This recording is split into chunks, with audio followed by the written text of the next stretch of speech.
Three. All right, what's up, family? Hey, today we want to do this video here on this historic, great movie that just came out called The Banker. Great movie, starring, what's his name, Anthony Mackie, and obviously Samuel Jackson. Now, when I say historic, I mean just that. This was a historic movie where Anthony Mackie is playing the role of Bernard Garrett, and Samuel Jackson is playing the role of Joe Morris, based on a true story. And the reason this was so important for us to do this, because not only was this a great movie, but this was one of the movies where the government didn't want this to come out. Just, they didn't, as always, anything positive or uplifting for black folks, they'll do any and everything to try to discredit it so it don't come out, or so you don't hear about it, or so other black folks won't be inspired. Speaking on that, you know, I had to do a little history research myself. I have also found out this movie was supposed to been come out.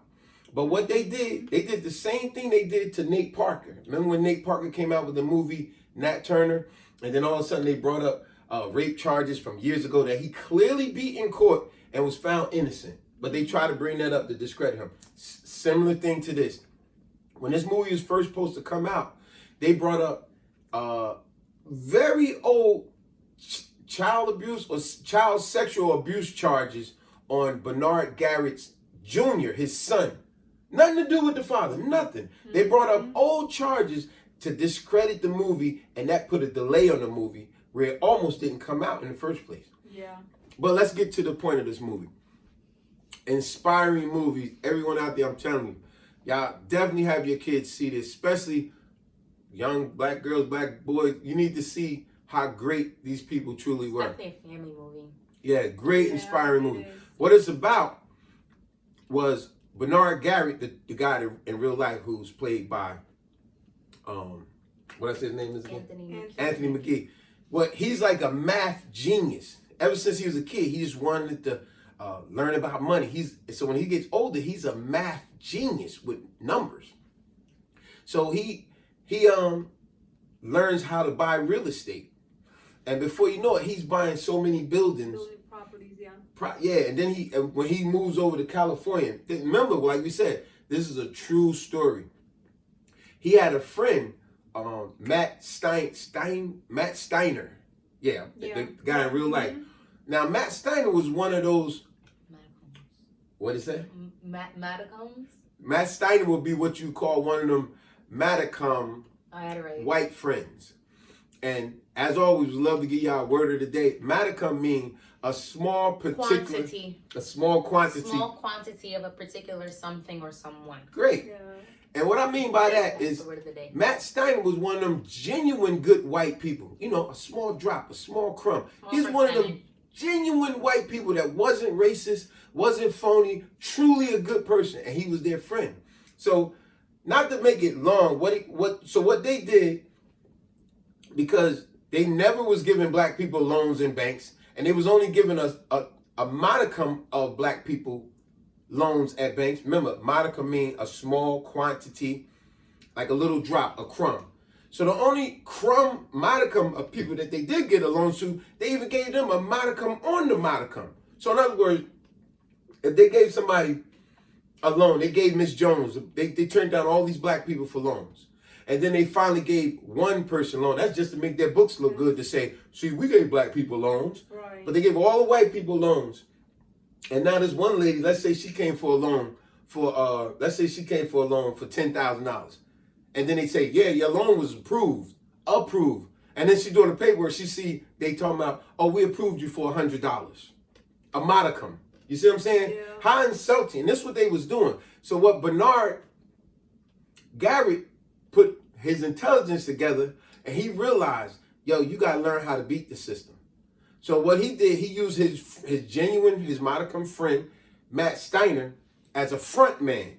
Because he knew if I go as a black man to buy these buildings, they're going to turn me down. The white boy was the face. Yes. So he let his white friend be the face of all his hard work. But what was funny in the movie, wasn't it funny how, remember the white guy, he wasn't good with numbers. He wasn't that intelligent, but he was a good guy. And remember Samuel Jackson, the part I remember you was cracking up about, because he didn't not only know much about numbers, he didn't know much about being like a articulate, prestigious guy. And we all laughed because we said, isn't it funny? These two black guys Oh yeah. is teaching this white guy how to be white. It was weird because what it was, they had to teach him how to play golf. They had to teach him the proper setting at a dinner table. They had to teach him proper etiquette. And definitely, and most importantly, they had to teach him about numbers. Because when he's in a boardroom or whatever, he's going to have to crunch these numbers with these people. So they had to do this with him. They had to teach him all of this stuff. It took him a while. Like he was real clueless. He was about to lose his brain looking at the blackboard. Yeah, you're right. He was clueless. But he worked at it, and he was ready to give up. And they told him, nah, man, we got to do this. So what it touches on, like I said, this is based on a true story.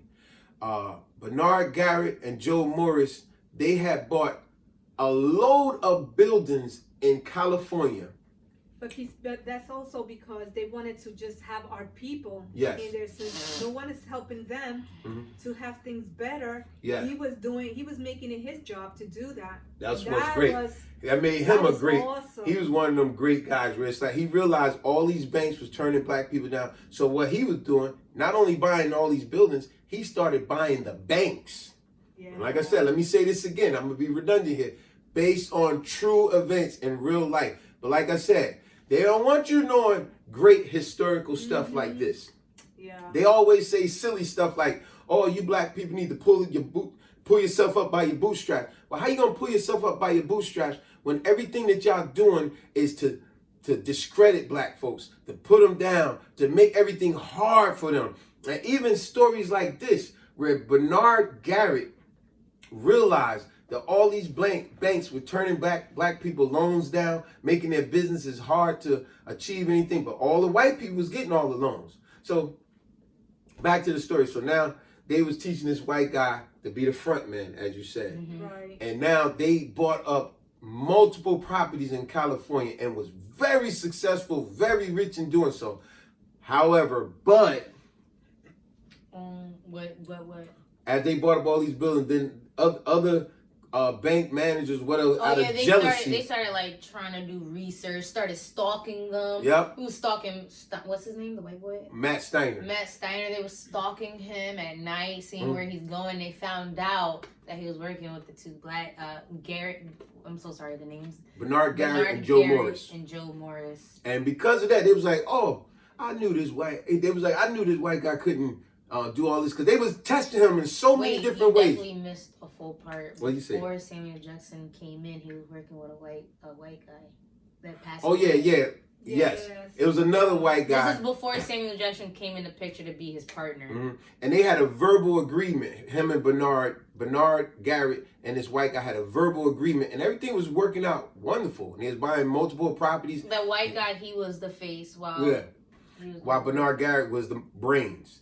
But unfortunately, the white guy died, and when he died, his wife found out that this black guy was the one that was doing all this stuff, and she took him to court. Not court, but a mediator. Yeah, see where they went wrong is that everything was verbal. Yes, you're right, that's part of the aspect. She's like, he should put stuff on paper, but he knew how racist this system was. That's why he said he didn't mind you be the face and I'll be the brains behind it. But when the guy died, now his racist, greedy wife got a lawyer, and they got a mediator, and they sat down, and then she tried to do what? She tried to modicum his pricings. And modicum, great. Okay, yeah. I was going to actually use the word modicum in the sentence. Yeah, she really purposely modicumed his prices.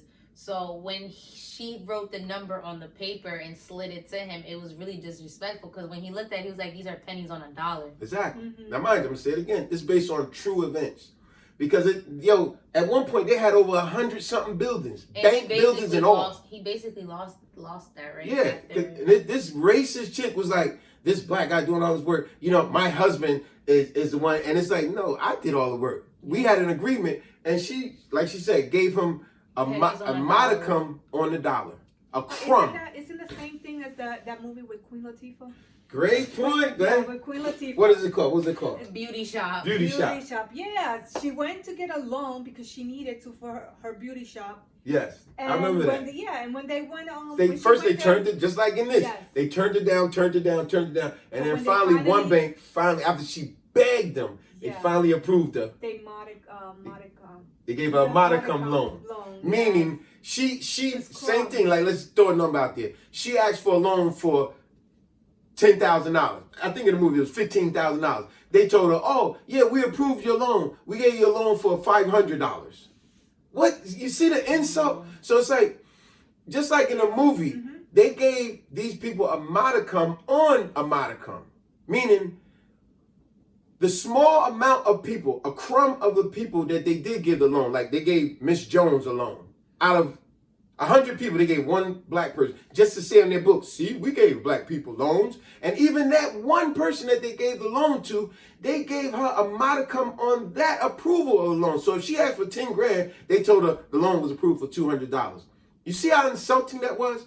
So what Bernard Garrett did when he bought all these buildings, particularly the banks, he approved all the black people loans that their paperwork was legitimate. I mean, he just wasn't giving money away. It just certified legitimate businesses that had all the necessary paperwork. He approved their loans and their businesses did great. It was flourishing. But because of racist white people, when they found out all these black businesses doing well because they got these loans like any other business or white people businesses, they did everything from the bank, from the other bank, people that had to come in and monitorize their time, their books and all that. Now they started doing this big investigation because they're like, why is all these black people got these approved loans? What? As long as they paying it back, what is the problem? Exactly. But y'all do everything to discredit black folks. But even even what just the comment that you made, even till this day, they make it very difficult for us. Yeah, they do. You're right. And it's so unfair. Because they give, to this day, like you said, they give immigrants more rights than the average black person that spent time building this country and everything. And then you'll get immigrants come over here and act like, try to be white, but I want all the reparations and all the things that I could get that black people gonna get, but we're gonna say people of color. We're gonna put them all in a pot and say minority. No. When the dogs was getting sick on us back on our great grandparents and all that, where was all these immigrants then? See, when they knew the hard work had to be put in, they was home in safety. But after the hard work was put in, people killed and all that, now they want to come and say, hey, we want part of the hard work that they put in. And we part of the minority group too. Where was your great grandmother when they was getting the dogs sick on them and all that? But back to the movie. Like I said, great movie. You can Google, research both those guys, Joe Morris and Bernard Garrett. Like I said, Bernard Garrett, he was the brains. This guy was a genius. And this is a true story that these guys had over 100 and something buildings, banks and all. But you know what else was cool? How about the part when they was teaching the white guy all this stuff, right? Matt Steiner. He had a wife. She was a good wife, but she still had a little bit of that racism in him. Cause remember the time when he came home and she was turning him against them when they was all genuine friends, and he became rich because of them. And then she said, you should get your own building, your own bank. And he said, yeah, but it's a lot of work. And she said, but you're smart. You could do it. He was like, I don't know, baby. I don't know. Smarter. She was like, you're smarter than them. Yeah, that's right. She said, you're smarter than them. He said, nah, baby. He said, listen, like, these guys are really smart. And it's a lot of work to do this. And she said, yeah, but you're smarter than them, right?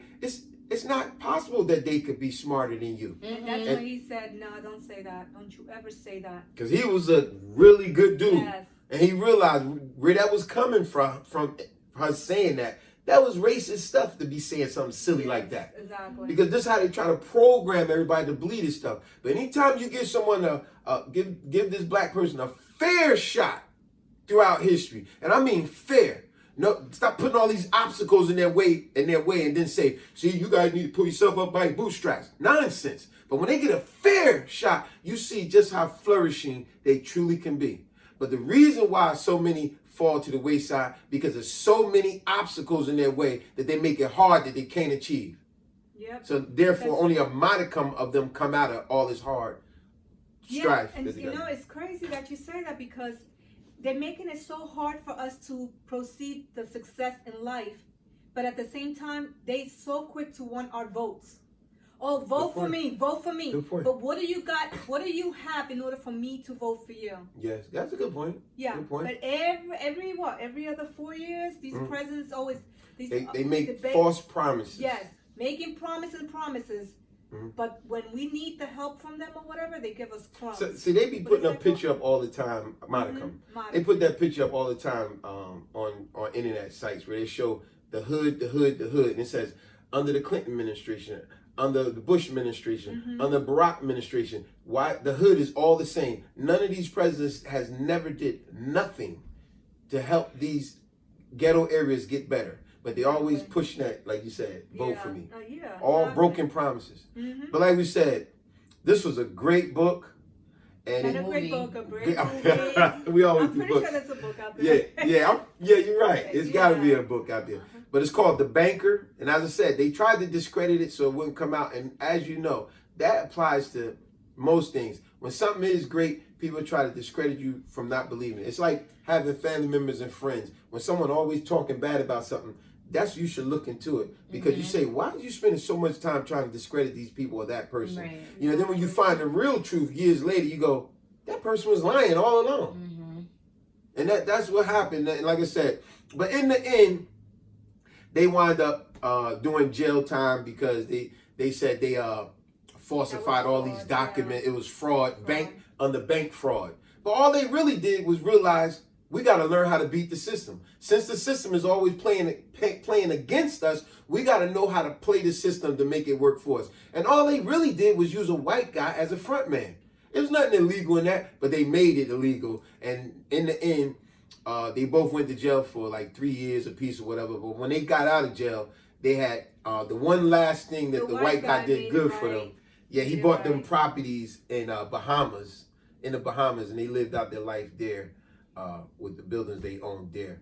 But I tell you, this is an awesome movie. Yes. Awesome. And a lot of you kids need to see it. You know, it ain't no bang bang shoot 'em up type of movie, but it's an educational movie. It's a good family movie. And I also love Nia Long's role in the movie. That's right. Nia Long was the wife of Bernard Garrett. She really supported him through the whole movie. She made us women look so good.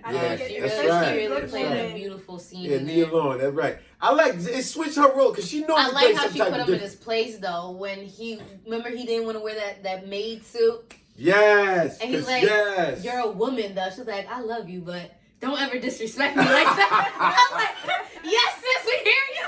That was good. And like, look, I'm here to support you, but don't ever disrespect me. That was good because he was kind of real uppity type of cat where he was like, he wasn't uppity like looking down on his own people, but he knew his own worth. Yeah, he just was like, I'm never gonna wear a suit and like a maid suit. Yeah. I remember Samuel Jackson was like, you're gonna have to play the role. Yeah, because Samuel put the button stuff on. Like, he fronted. He was like, I'm never doing that. He was like, never say never. Yeah. But yeah, like we said, a historical movie based on true events of the injustice that white America has always done black folks. Because remember, even when they went to the court in the end, and they asked Bernard Garrett to speak up, and he spoke on them very exact things, where he said, how do you expect, now I'm paraphrasing, how do you expect a group of people to get ahead in life when y'all done everything to discredit us? Y'all done everything. Y'all deny every loan that any black person come to a bank to get. You only give a modicum of loans to a modicum amount of people, meaning like one person out of every 200 people. And then out of that one person, you still only give them a modicum of the loan that they asked for. So in court, he spoke up of all that and said how unjustly. Of course, the judge was trying to shut him up. Yeah, they said they told him. Yeah, they tried to shut him up, and he kept speaking and said, "No, this is very unjust. What this whole white America have always done to black folks, and I just made a system that works for everyone, and y'all still want to shoot me down for that." And that's why he wound up going to jail for bank fraud for using a white guy as a front man. What is the real crime in that? That was no crime. It's an excuse that they were looking for. Exactly. And I think they said that Mark Stein was trying to Mark Stein was saying that they're trying to force me to say that you guys forced Matt Steiner. Yeah. Steiner. Remember when he said that the cops or like the judge is trying to tell him that let everybody know that he was forced into this. Yeah, but he was a really good dude, so he was like, nah. Yeah, he didn't turn him, but he had to say because because if he was to say that, he was gonna get out of jail, right? Yeah. I like the part before they went in court. They both said to each other, should I rat on you? Yeah. So I'm going to go in there and rat. I'll rat on you. Oh, man, I love movies like this. Very positive movies, uplifting movies, and you see just how great people really are and truly can be. Yes. Even when the system was holding them back, but then they exposed the system for what really deviousness that they are doing. So subscribe, share, like, and comment. We get more positive videos out to you guys. Once again, it's called The Banker, based on true events. And once again, the word of the day is modicum, which means a small quantity on a particular something or someone. In other words, a drop, a crumb, a small little, teeny little piece of something. Modicum. Peace.